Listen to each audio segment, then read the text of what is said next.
Excuse me, Mr. O'Neill. Can I have a word with you, please? Yeah, you can have a couple words with me when I'm done here, okay? I'll find you. Now... Well, wait.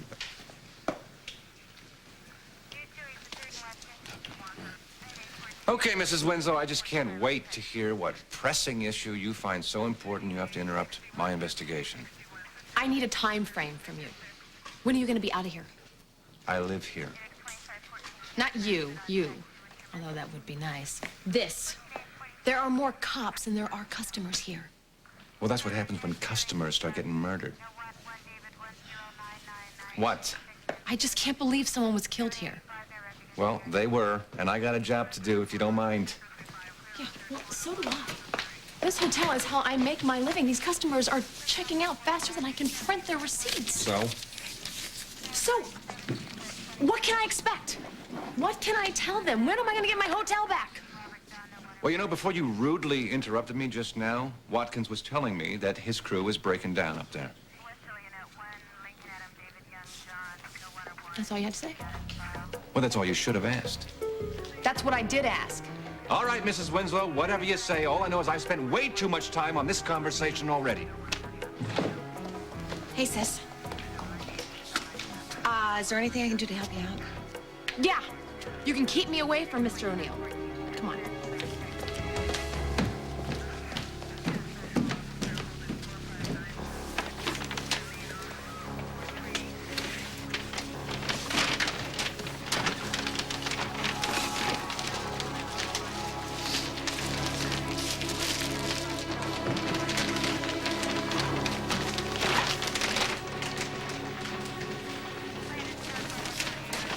We're done here if you want to clean the place up.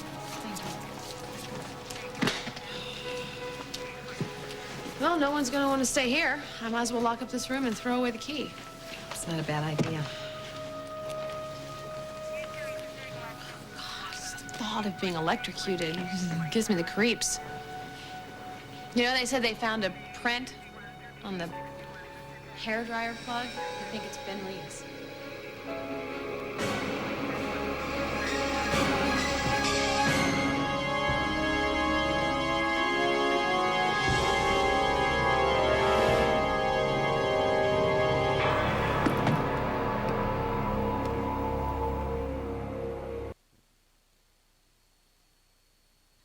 Forensics team did a number on this room. I'm gonna have to have those carpets cleaned. I think I'm gonna use the company that you and Josh used to clean the study. What do you think about that?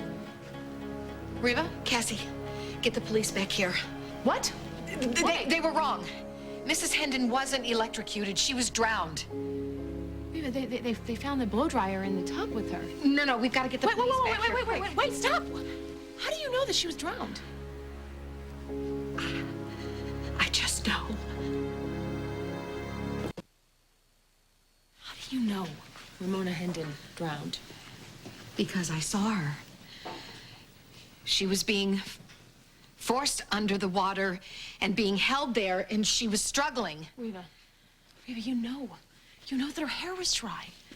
You saw the blow dryer that the police bagged. It was fried. Look, I know that you've been having these flashes, but you know... But what?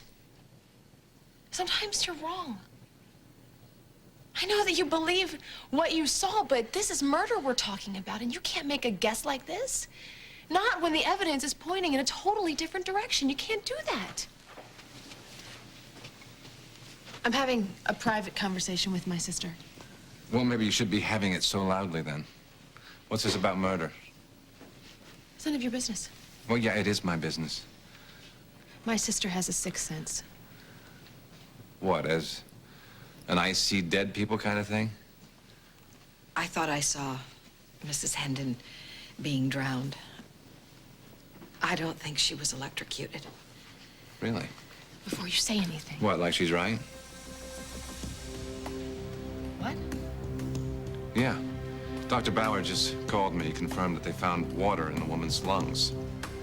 You hit the nail on the head, Mrs. Lewis. Ramona Hendon was drowned. Now, Dr. Bauer called me and told me about the water in Mrs. Hendon's lungs right before I joined you and the skeptic here at the crime scene. Skeptic. Excuse me, but wasn't her hair dry when she was found? It was a wig. Ever heard of a wig? Her hair was wet underneath. So maybe he put it on her to make it look like an electrocution. Now, that's a good deduction. Not only is your sister a psychic, but she's a lot better detective than you are. She's hardly a psychic. I wouldn't call my sister a psychic, You know Mr. O'Neill, something, okay? Cassie? Why don't we go outside for some air? Yeah, well, that's great, but I'm not done talking to you.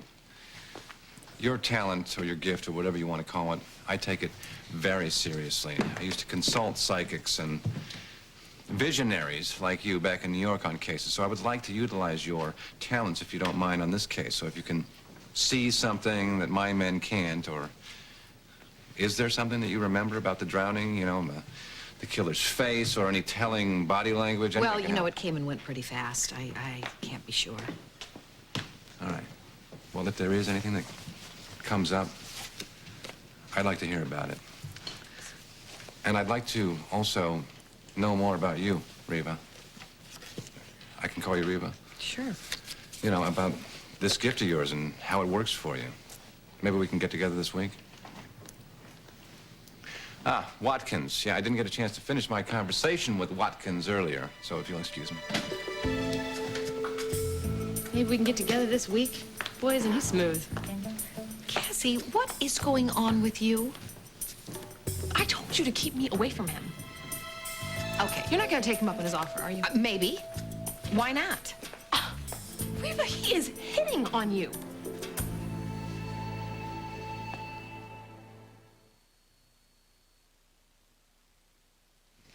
Yeah.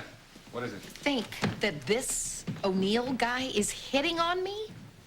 Yes, you should have heard him last night. He was asking all these questions about you, and when I told him that you were happily married, it didn't even faze him.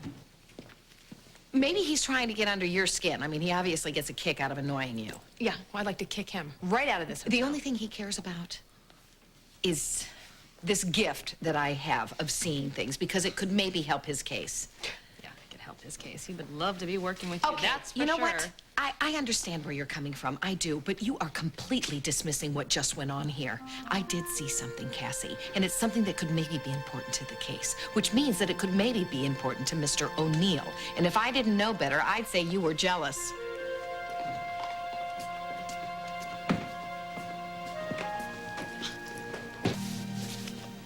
I'm not jealous of you. I'm not jealous of your visions. Riva, I have no desire to witness crimes in my head or to get flashes of things that I don't understand. And as far as Jeffrey O'Neill is concerned, you know, I don't care if he looks like Richard, Tom Cruise, or Santa Claus. And I don't care about what interests him. I don't. Even if it's me? Even if it's you. Hi. Hi, I'm so glad I found you. I came by to see if Cassie needs some help. How are you holding up? I would feel a lot better if I thought I could do something to help Ben. The police seem convinced that he's guilty of killing this Ramona, and it looks like they might try and tie those other murders to him as well. So, I may be crossing an ethical line here, but I'm thinking of assigning a whole team of journal reporters to the case, see what they dig up. Maybe they can find something to help him. I don't think there's anything unethical about that at all. I think it's a great idea, and I'm with you 100%. Count me in. Great. I will contact all of my sources. Maybe someone knows something or saw something that could help Ben's case. Thanks. I appreciate it so much. You bet, Thank you. sweetie. I'll see you back at the Okey-doke. studio. Bye, Holly. Why didn't you tell her? Tell her what? About your vision. You saw Mrs. Hendon drown. You know that Ben did not electrocute her. No, but But what? I didn't tell Jeffrey this, and I'm definitely not going to tell Holly. But Mrs. Hendon drowning wasn't the only thing I saw. Oh, my God. You saw Ben, didn't you? No, I can't be sure, but it was a man. Ben's height and his build. Oh, it could have been. You've got to say something. No, not until I know more. Because as you so kindly put it, sometimes I'm wrong.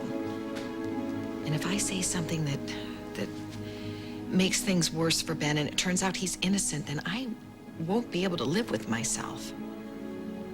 Yeah, well, what if he turns out to be guilty and you don't say anything? How are you going to live with yourself then?